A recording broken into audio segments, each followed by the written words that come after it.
Namaste, buenas tardes, good evening to everyone.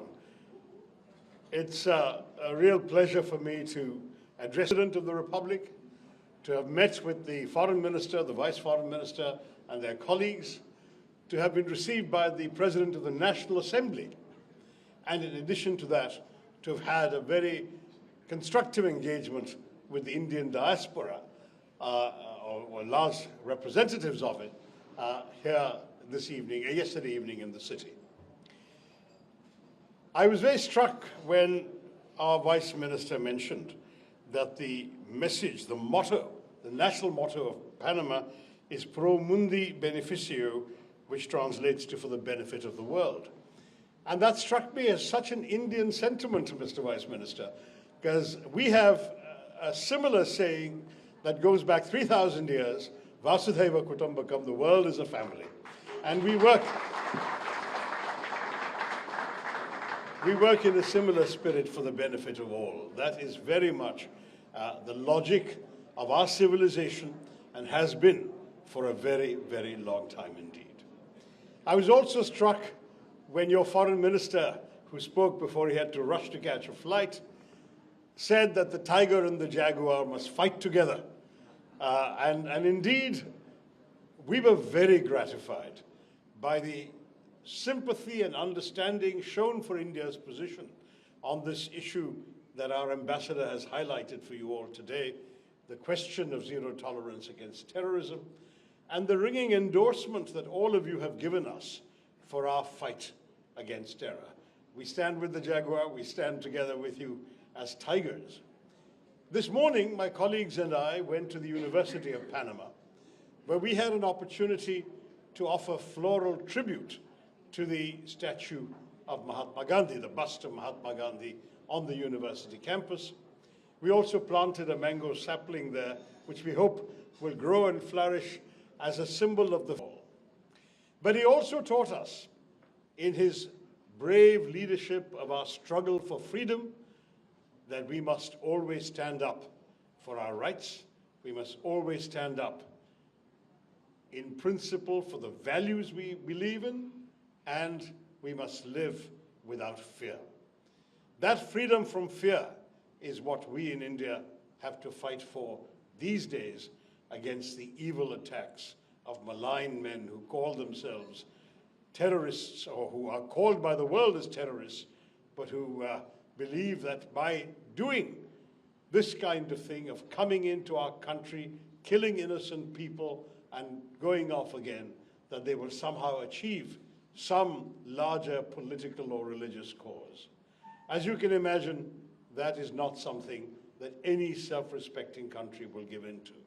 And even the land of Mahatma Gandhi will not turn the other cheek when this happens. We will respond effectively. On the 22nd of April, terrorists marched across our borders and killed 26 holidaymakers, tourists in Kashmir. And when this happened, India and the world recoiled in horror. We are grateful for Panama's immediate condemnation on that very day of what happened.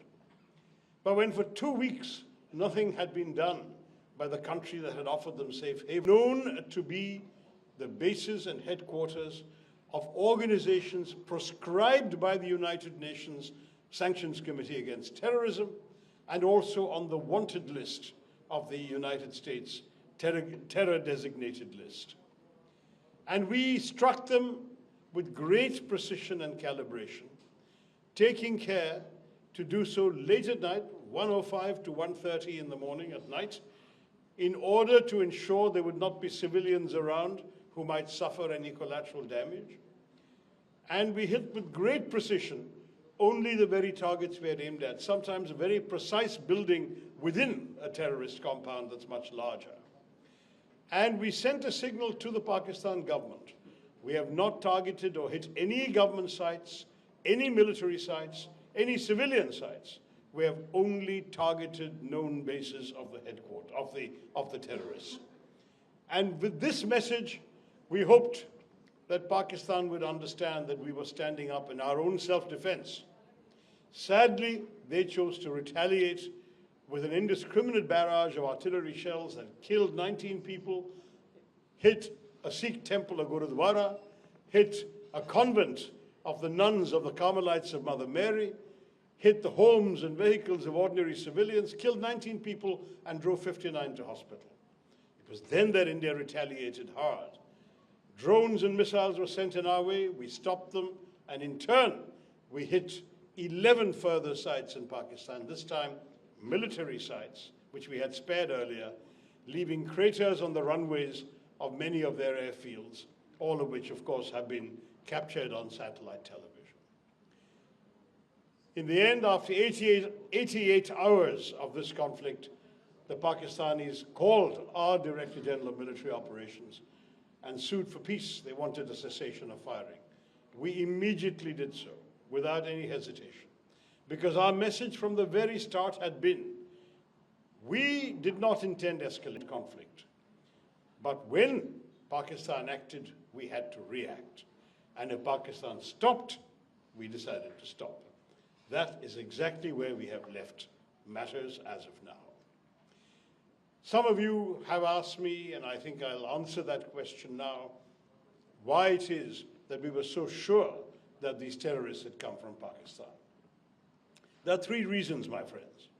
The first is that we have seen a pattern for almost 4 decades of repeated terror attacks, which have been always denied by Pakistan and then proven to involve people based in, created by, armed by, financed by, guided by Pakistan, by elements in Pakistan. I will not blame the entire government or the state. There are elements in the military establishment of that state that have done this.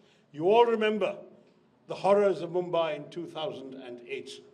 You all remember 170 people being killed in 3 or 4 locations, innocent people at hotels having dinners and celebrations who were killed in pursuance of this malign agenda. You all remember how Pakistan claimed that they did not know where Osama bin Laden was and that they thought he was dead, and he was found in a safe house right next to an army cantonment in a city that is a headquarters, a major garrison of the Pakistan army. This has been the record of Pakistan time after time after time.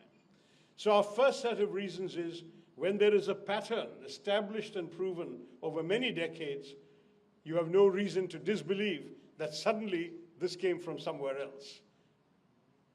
Second reason, when we struck the terror headquarters, we took some lives. And of course, a funeral was conducted. There were some very prominent people at that funeral, and there was